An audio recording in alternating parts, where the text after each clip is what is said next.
Hello everyone, welcome back to my channel. Hope you're having a fantastic day so far.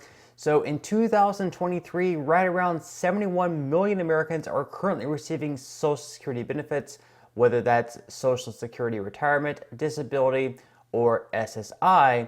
So a lot of Americans really rely on these benefits. Now, unfortunately, about 10 years from now in 2034, if nothing is done to reform the Social Security program, it is possible that beneficiaries of Social Security retirement could see a benefit cut of right around 20 to 25%, which would be a huge amount. So something definitely needs to be done. So in this video, we're going to be going over a couple of different plans. One of the plans is actually going to increase benefits for people receiving Social Security, and the other plan is actually going to cut benefits. We're going to be going over both plans in today's video, but before I dive into the main content of today's video, if you wouldn't mind helping me out real quickly by just giving this video a like, that just helps out with the YouTube algorithm, and also consider subscribing to my channel if you have not already.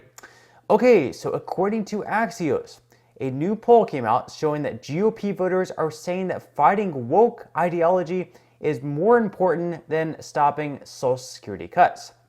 So most Republican primary voters say fighting woke ideology in schools and businesses is more important to them than protecting Medicare and Social Security from cuts, a new Wall Street Journal poll out showed today. So Florida Governor Ron DeSantis, a potential 2024 candidate, has made conservative cultural issues in education a central part of his agenda, a move the poll indicates could help him with the GOP's most ardent supporters. He signed into law a ban on the instruction of gender and sexuality in elementary school, which was recently expanded to include middle and high schools. So this is one of the many things that are considered to be woke ideology, teaching sexual education to young children in school, something that most Republican lawmakers and most Republicans are against. However, a lot of Democratic lawmakers, and I say lawmakers because a lot of voters who are Democrats don't believe that their young children should be taught anything sexual in school.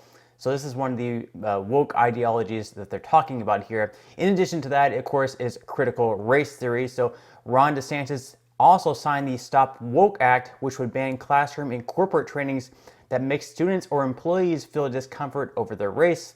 So a lot of things in critical race theory kind of go on to say that things like, if you're white, you're inherently racist, you're just born a racist person. And this is something that a lot of Democratic lawmakers, and once again I say lawmakers because people who vote for Democrats may not necessarily be for this, but to teach young children that they're racist just because they're white is extremely silly. In fact, there's actually a very popular author that goes around to different schools and workplaces, kind of like these different trainings for critical race theory. And she said that if you're a white person in America, you're a racist, pure and simple, and without a lifetime of conscious effort, you always will be. So that's one of those woke ideologies. And then, of course, another one is allowing biological men to compete in women's sports. So biological men who do their transition and become a female, and then they're allowed to compete in women's sports. Obviously, they still have a lot of testosterone. They're faster. They're stronger than these biological women. And they're coming in there and they're, destroying the rest of them. So it's really not fair. Like if you have a daughter who's very athletic and she's competing in sports, but then she's having to compete against biological men. Again, this is one of those woke ideologies of allowing biological men who transition to then compete in women's sports. So you might be okay with people transitioning if it's their own body, they can make that choice as long as they're at least the age of 18 and not like a 5-year-old whose parents allowed them to transition over to a different gender. But if they're over the age of 18, if they want to transition, they should still not be able to compete in the sport that they're transitioning into, because it's not fair having a biological man compete against women in sports. They should have their own league if they want to compete. But before I go into an even bigger rant on all that, the article goes on to say that the big picture is that former President Trump has attacked DeSantis over his past support for changes to Social Security and Medicare, but 55% of Republicans say that fighting, quote, woke ideology in our schools and businesses is more important than protecting entitlement programs from cuts, per the Journal poll. 27% of Republican voters say protecting Social Security and Medicare benefits from cuts is more important to them. Now, one thing to note about this is that a lot of Republicans can say that there are in favor of cutting Social Security benefits, at least for younger generations, because for the most part, younger people do tend to vote more for the Democratic candidates, whereas older Americans tend to vote for Republicans. So the older Americans are the ones receiving Social Security retirement benefits, and they would be more likely to vote for Republicans. However, Republicans are saying that if we do cut benefits, it's going to be for the younger generations.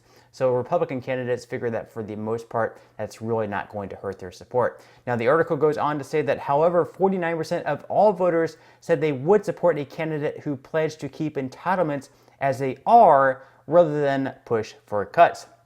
Now, the problem is, unless they cut benefits or raise taxes, unfortunately, in about 10 years, according to the most recent Social Security Trustees report, the trust fund is going to be insolvent somewhere between 2033 to 2034. Now, that's just 10 years away. 10 years is still a long time. Don't get me wrong, it's still a long time to go. However, it's still, closely approaching. It's something that they definitely need to act on now, rather than kicking the can down the road all the way until 2032 and then trying to get something done at the last minute, because a 20 to 25% cut in your benefits is no joke. For example, if you're receiving $2,000 right now every single month, your $2,000 check with a 20% cut would be $1,600. $2,000 right now is really not enough to get by. A lot of rents in many cities is right around $2,000, if not more. If your check is going to be dwindled down to $1,600, it's going to be very hard to pay all of your bills. Obviously, Social Security alone is not going to be enough to get by. So definitely cannot have this 20 to 25% cut. They need to get something done. Now, we do have a couple of different plans. We sort of have like the Republican plan, and then we have the Democratic plan. Now, just to be straightforward here, Republicans right now, they don't really have their official bill that they're all getting behind and endorsing. That's because Social Security is sort of the third rail of politics. It's something that you definitely don't touch. It's something that you don't come out and admit that you want to cut or reduce benefits. Otherwise, you're going to suffer greatly politically, because it's a very popular program among both Republican voters and Democratic voters. It's a very popular program. And I say Republican voters because Republican voters are very much in favor of either increasing Social Security benefits, Social Security payments, and keeping it around for a long period of time. Whereas the lawmakers who are Republicans in large part want to sort of cut the benefits to keep the program around for a longer period of time. So, for example, the Democrats right now, they do have a bill called the Social Security Expansion Act. This bill was created by Bernie Sanders.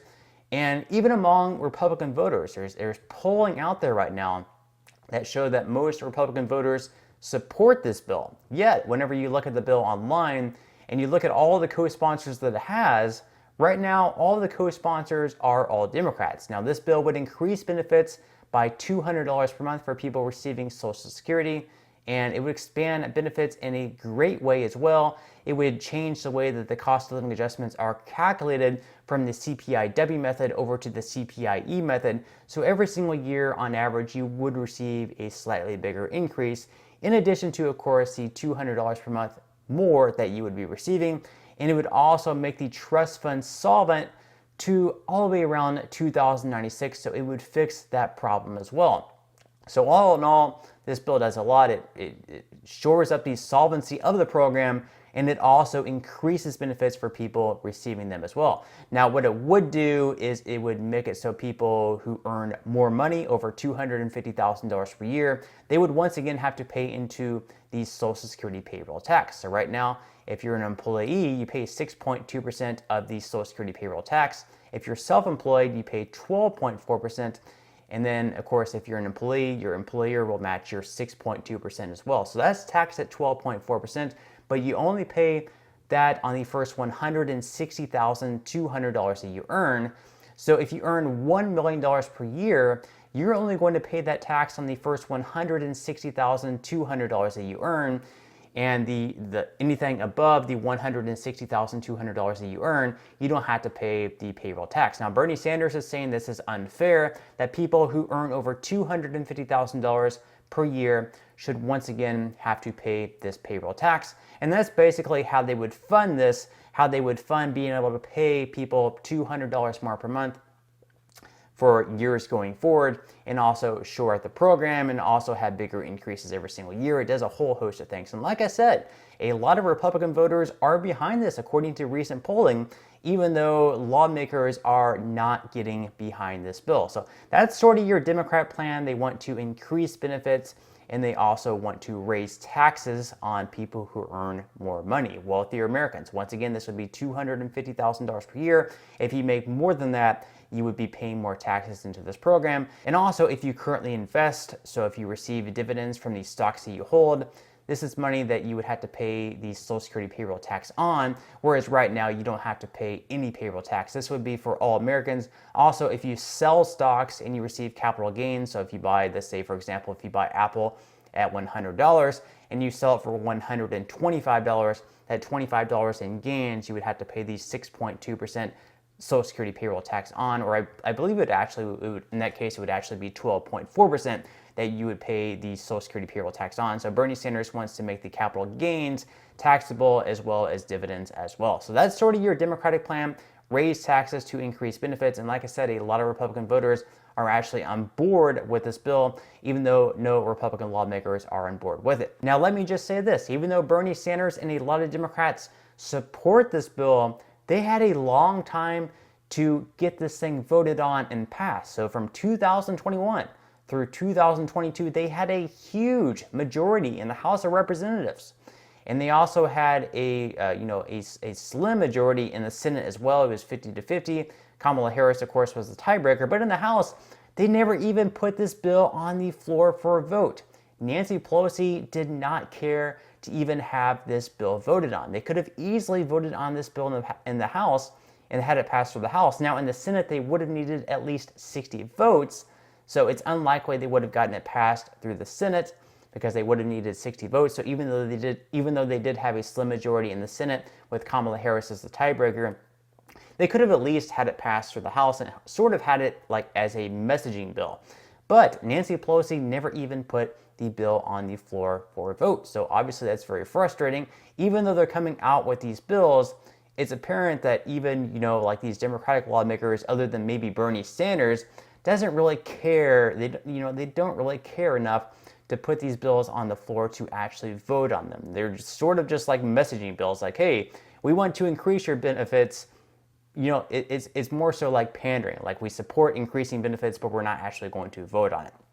But again, that's sort of your Democratic standpoint. As I mentioned before, Republicans right now, they don't really have an official bill out there. However, there was a bipartisan bill, which I think a lot of Republicans would probably get behind, and that would be raising the full retirement age up to 70. So they've done this before. Back in 2015, they had a bill that would have raised the full retirement age up to 70 for younger generations. And yes, this would be a benefit cut, even though you wouldn't receive less in benefits if you're receiving Social Security payments right now. If you're a younger person, let's say maybe like under the age of 40, and you have to wait until the age of 70 to receive your benefits rather than 67, over your lifetime, you're going to be receiving 3 years less of Social Security benefits because you're having to wait 3 years longer to receive your payments. So if you live until like the age of 90, for example, and you have to wait till 70 to receive your benefits, you're only going to receive your Social Security benefits for 20 years as opposed to 23 years.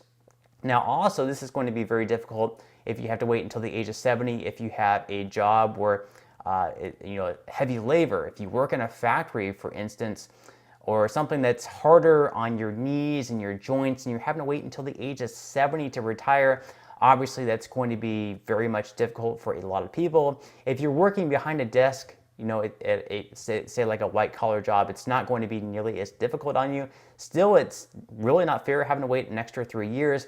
But at the end of the day, that's sort of your Republican mindset. Republicans are very much against raising taxes, even for people who are millionaires and billionaires. They don't want to raise taxes on Americans for the Social Security payroll tax, whereas Democrats are more in favor of that. So those are sort of your two plans. Republicans, in large part, are for cutting benefits, aka raising the full retirement age up to 70, not necessarily cutting benefits for people now. So Republicans aren't going to take your check now and reduce benefits from it.